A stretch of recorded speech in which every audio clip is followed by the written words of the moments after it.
नमस्कार, जनता टीवी देख रहे हैं आप। मैं आपके साथ दीक्षा शर्मा। बुलेटिन की शुरुआत करेंगे बड़ी खबर बड़ी जानकारी के साथ। इस वक्त की बड़ी खबर बड़ी जानकारी आपको बता दें, बीजेपी राष्ट्रीय अध्यक्ष जेपी नड्डा का आज बिलासपुर दौरा है। आज बिलासपुर दौरे पर रहेंगे बीजेपी के राष्ट्रीय अध्यक्ष। बीजेपी जिला कार्यालय भवन दीप कमल का शिलान्यास करेंगे। करीब दोपहर 3 बजे पहुंचेंगे सर्किट हाउस और सर्किट हाउस पहुंचने पर गर्मजोशी के साथ बीजेपी राष्ट्रीय अध्यक्ष जेपी नड्डा का स्वागत किया जाएगा। भव्य स्वागत की तैयारियों में जुटे हैं बीजेपी के कार्यकर्ता। आपको बता दें कि बीजेपी राष्ट्रीय अध्यक्ष आज बिलासपुर दौरे पर रहेंगे, जहां पर दीप कमल बीजेपी जिला कार्यालय का शिलान्यास करते नजर आएंगे। दोपहर करीब 3 बजे बिलासपुर पहुंचेंगे जेपी नड्डा, जहां पर उनका जोरदार स्वागत किया जाएगा और इसको लेकर तैयारियां भी लगातार की जा रही हैं।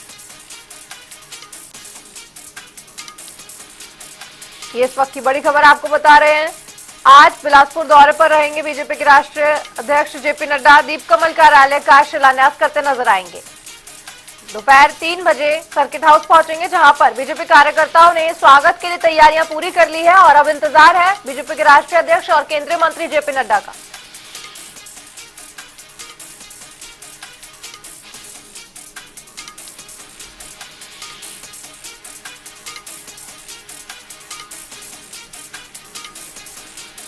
और इस खबर पर ज्यादा जानकारी के साथ बिलासपुर से हमारे संवाददाता सुभाष ठाकुर हमारे साथ जुड़ गए। सुभाष, जिस तरह से आज बीजेपी राष्ट्रीय अध्यक्ष जेपी नड्डा बिलासपुर आएंगे, क्या कुछ बड़ी सौगात भी दे सकते हैं और संबोधन भी कर सकते हैं?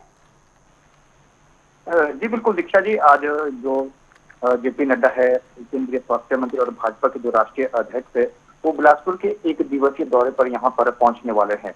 उनका जो कार्यक्रम है, 3 बजे के आसपास वह यहाँ पर सर्किट हाउस पहुंचेंगे। उससे पहले 2:30 बजे वह जो पार्टी का कार्यालय का जो शिलान्यास जबली के नजदीक होना है, उसके दीप कमल कार्यालय का भवन का शिलान्यास वहां पर करेंगे। उसके बाद सर्किट हाउस के यहाँ पर पहुंचेंगे, जहां पर भाजपा के तमाम कार्यकर्ताओं के द्वारा उनका यहाँ पर भव्य स्वागत किया जाएगा। अगर उसके अगले कार्यक्रम की बात की जाए तो उसके बाद वह जो साथ में ही ऑडिटोरियम है, जी वहां पर भव्य समारोह का आयोजन किया गया है, जहां पर उनका स्वागत किया जाएगा। जी सुभाष जी, जिस तरह से आपने बताया कि गर्मजोशी के साथ तो स्वागत होगा ही, तैयारियां पूरी कर ली गई है और क्या कुछ ट्रैफिक एडवाइजरी भी जारी की गई है, और क्या पूर्व सीएम जयराम ठाकुर भी मौजूद रहेंगे? जी बिल्कुल, भाजपा के जो कार्यकर्ता है उनके द्वारा तैयारियां जोर शोरों पे पिछले कल ही पूरी कर ली गई थी। और अगर तमाम भाजपा के बड़े नेताओं की बात की जाए तो यहाँ पर उनकी पहुंचने की पूरी उम्मीदें जताई गई है। और अगर बात की जाए राजनीति को लेकर भी, जी क्योंकि जो प्रदेश अध्यक्ष है, जो राजीव बिंदर, जिनका कार्यकाल पूरा हो चुका है, उसको लेकर भी लंबे समय से यहाँ पर चर्चा चल रही थी कि भाजपा यहाँ पर नया अध्यक्ष बनाएगी। तो जी, जो समारोह है उसके बाद एक बैठक का यहाँ पर आयोजन हो सकता है, जिसमें अध्यक्ष को लेकर भी चर्चा की जा सकती है। यानी कि कुल मिलाकर जब बीजेपी के राष्ट्रीय अध्यक्ष जेपी नड्डा आएंगे तो आगे की रणनीति जो है हिमाचल में वो तय हो सकती है, आप ये कह रहे हैं? जी बिल्कुल दीक्षा जी, अगर बात की जाए दिल्ली चुनावों के बाद, तो भाजपा के जो राष्ट्रीय अध्यक्ष है जगत प्रकाश नड्डा जी पहली बार बिलासपुर आ रहे हैं। तो इसमें हो सकता है समारोह के बाद एक बैठक का आयोजन यहाँ हो सकता है और प्रदेश अध्यक्ष को लेकर भी यहाँ पर चर्चा की जा सकती है। जी, बहुत बहुत शुक्रिया आपका सुभाष जी, इस तमाम जानकारी पर अपडेट साझा करने के लिए। आज बीजेपी के राष्ट्रीय अध्यक्ष जेपी नड्डा बिलासपुर दौरे पर पहली बार आ रहे हैं और आगामी रणनीति हिमाचल को लेकर तय की जाएगी और उससे पहले शिलान्यास करते नजर आएंगे। सर्किट हाउस पहुंचने पर गर्मजोशी के साथ बीजेपी कार्यकर्ताओं ने पूरी तैयारियां कर ली है।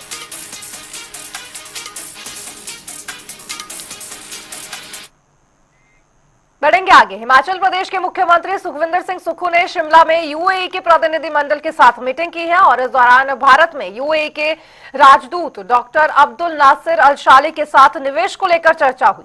साथ ही सीएम ने यूएई को पर्यटन और साथ ही आतिथ्य सत्कार, हरित ऊर्जा, डेयरी, खाद्य प्रसंस्करण और डाटा स्टोरेज जैसे प्रमुख क्षेत्रों में निवेश करने के लिए आमंत्रित भी किया। वहीं अब्दुल नासिर ने पर्यटन क्षेत्र, साहसिक खेलों और साथ ही स्कीइंग जैसे क्षेत्रों में निवेश में गहरी रुचि दिखाई है। उन्होंने कहा कि यूएई ने प्रदेश में निवेश के लिए संभावित क्षेत्रों की पहचान की है। उन्होंने अतिरिक्त स्थलों के लिए प्रदेश सरकार के सुझावों का स्वागत भी किया।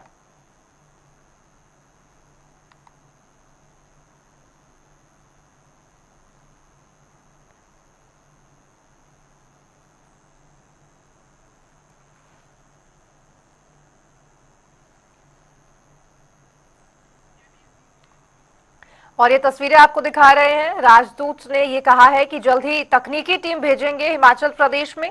प्रदेश सरकार के सुझावों का यहाँ पर स्वागत करते नजर आए।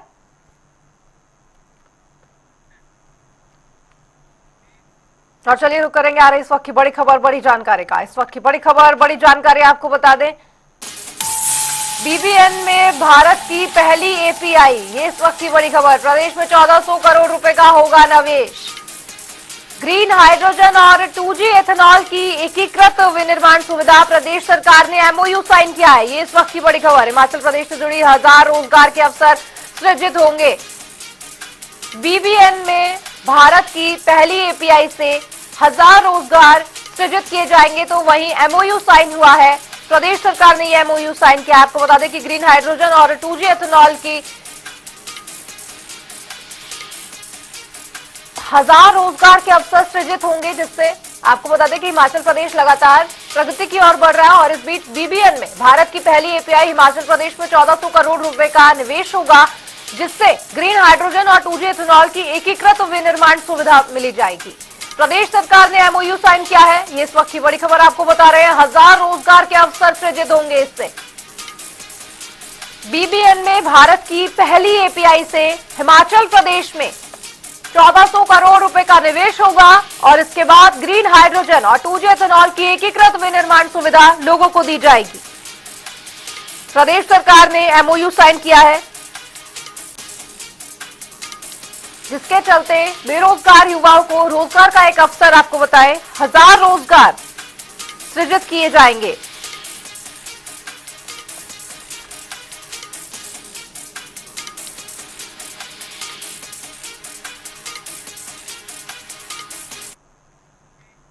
बढ़ेंगे आगे। प्रस्तावित एडवोकेट अमेंडमेंट बिल 2025 के खिलाफ प्रदेश भर में वकील हड़ताल पर हैं और विरोध प्रदर्शन कर रहे हैं। वकील न्यायिक कार्यों का बहिष्कार कर इसका विरोध कर रहे हैं। वहीं हिमाचल बार काउंसिल ने हड़ताल खत्म करने की अपील की है और बिल में किसी भी तरह की अमेंडमेंट न होने की बात भी कही है। बुधवार को हाईकोर्ट में बार एसोसिएशन ने बाकायदा प्रेस कॉन्फ्रेंस कर प्रदेश के वकीलों को एडवोकेट अमेंडमेंट बिल 2025 में फिलहाल कोई बदलाव न करने की बात कही और अधिवक्ताओं से हड़ताल वापस लेने की अपील भी की। कि जो प्रपोज्ड अमेंडमेंट्स थी, they are no more in the public domain, they have been taken back और इसके ऊपर फ्रेश कंसल्टेशन होगी और उसके बाद पब्लिक डोमेन में प्रपोज्ड अमेंडमेंट जो है वो दोबारा से डाली जाएंगी।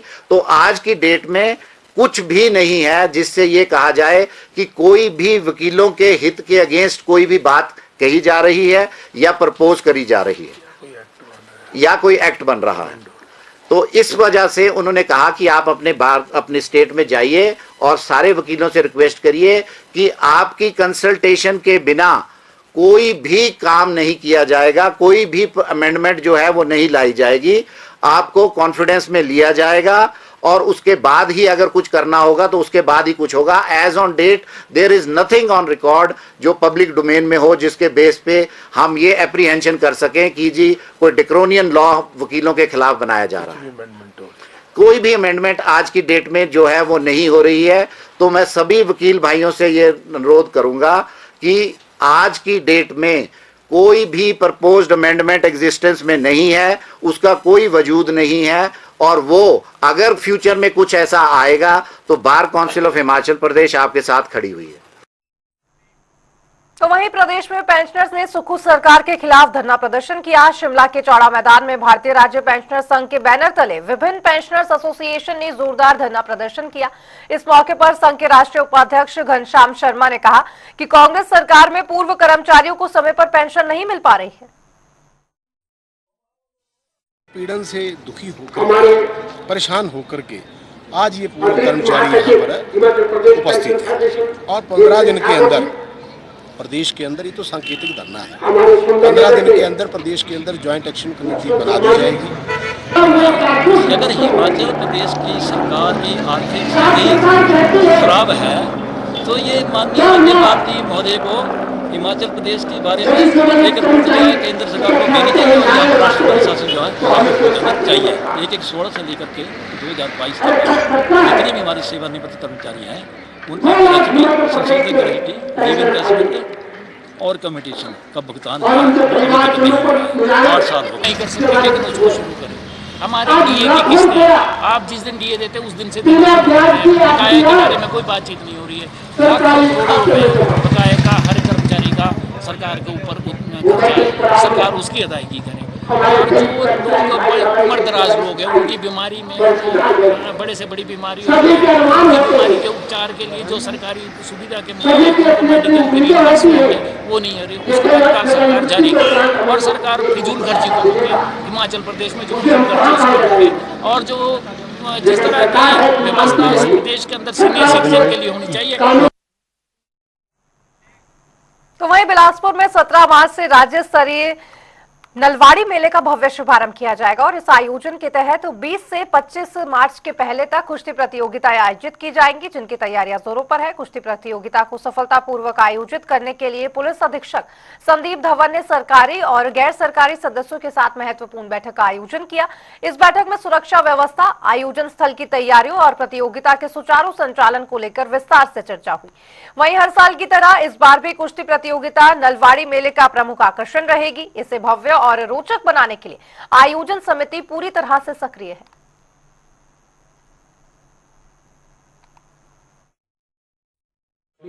मेले के दौरान कुश्ती की जो प्रतियोगिताएं होती हैं उसमें, क्योंकि ये जिम्मा जो होता है पुलिस विभाग के होता है, पास होता है, तो उस संदर्भ में हमने आज अपने जो डिफरेंट डिपार्टमेंट के ऑफिसर्स हैं और जो गैर सरकारी जो इसके सदस्यगण हैं उन सब के साथ एक मीटिंग की है।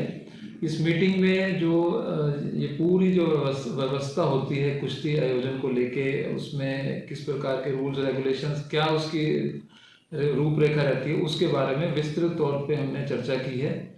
और इसमें आगामी भी और मीटिंग्स की जाएंगी सो दैट कि पूरी इसकी जो रूपरेखा डिसाइड हो सके कि किस प्रकार से ये पूरा कुश्ती का जो आयोजन किया जाएगा। और इसमें जो हर एक जो प्रतिभागी है उसको भी उसके मतलब जो प्रतिभागी हैं उनकी भी जो पार्टिसिपेशन जो है वो सुनिश्चित हो। और जो लोग हैं जो इसमें डिपार्टमेंट से डिपार्टमेंट से जो लोग जुड़े हुए हैं, जो मेंबर्स हैं गैर सरकारी, उनकी जो क्या क्या इसमें कर्तव्य रहेंगे, क्या क्या ड्यूटीज रहेंगी, वो उस बारे में डिसाइड किया गया था। तो वहीं छोटी काशी मंडी में पिछले 7 दिनों से जारी भव्य देव समागम का समापन हो गया है और इस मौके पर राज्यपाल शिव प्रताप शुक्ल ने बतौर मुख्य अतिथि शिरकत की। सबसे पहले उन्हें पारंपरिक पगड़ी पहनाई गई, जिसके बाद उन्होंने राज माधव राय मंदिर में विधिवत पूजा अर्चना करने के बाद महोत्सव की अंतिम शाही जलेब में शिरकत की। अंतिम जलेब राज माधव राय मंदिर से शुरू होकर चौहाटा, मोती बाजार और समखेतर से होते हुए भूतनाथ की गली में दोबारा चौहाटा बाजार निकली और उसके बाद सेरी मंच से होते हुए पडल मैदान में आकर संपन्न हुई। बता दें कि अंतिम जलेब को हर वर्ष इसी तरह से लंबे रूट से निकाले जाने की परंपरा रही है और राज्यपाल ने भी इस पूरी जलेब में शिरकत की और देवी देवताओं का आशीर्वाद प्राप्त किया।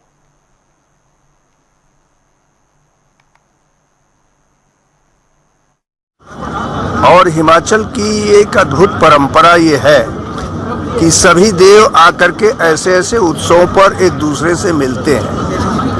मंडी को ऐसे भी छोटी काशी कहा जाता है और छोटी काशी में साक्षात शिव का निवास है।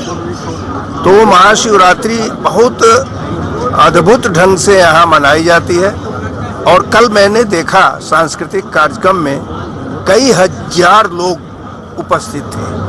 तो यह बताता है कि किस तरह से सभी के सभी लोग सनातन संस्कृति से जुड़े हुए हैं और सब एक दूसरे से मिल कर करके सनातन का ही व्यवहार करते हैं।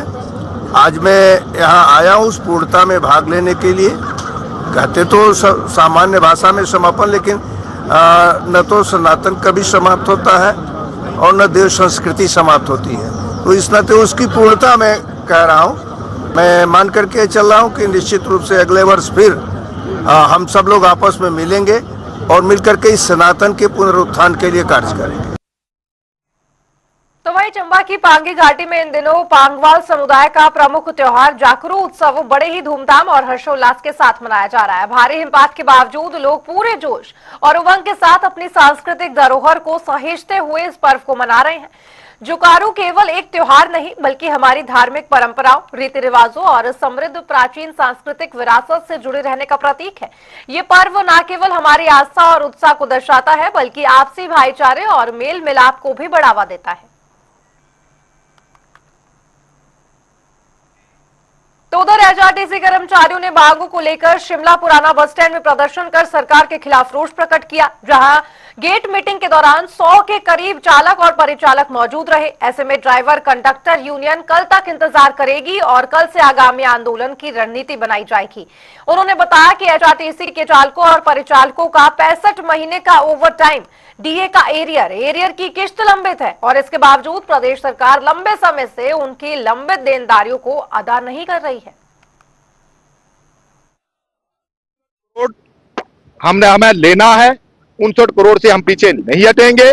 अगर बीच में हमारी स्टेट की पदाधिकारी सारे बैठेंगे, लेकिन मेरे को तो नहीं लगता कि हम 59 करोड़ से पीछे आएंगे, क्योंकि माननीय मुख्यमंत्री महोदय जी की बड़े मंच से घोषणा थी, हम उसी को मांग रहे हैं। बाकी 15 करोड़ से बात नहीं चलने वाली, 5 करोड़ खाते में आ गया है, उसके लिए थैंक्स। 5 करोड़ से नहीं चलेगी, 15 करोड़ से नहीं चलेगी, बात चलेगी होगी तो 59 करोड़ से होगी, अन्यथा नहीं होगी। इसको आप चेतावनी दे रहे हो?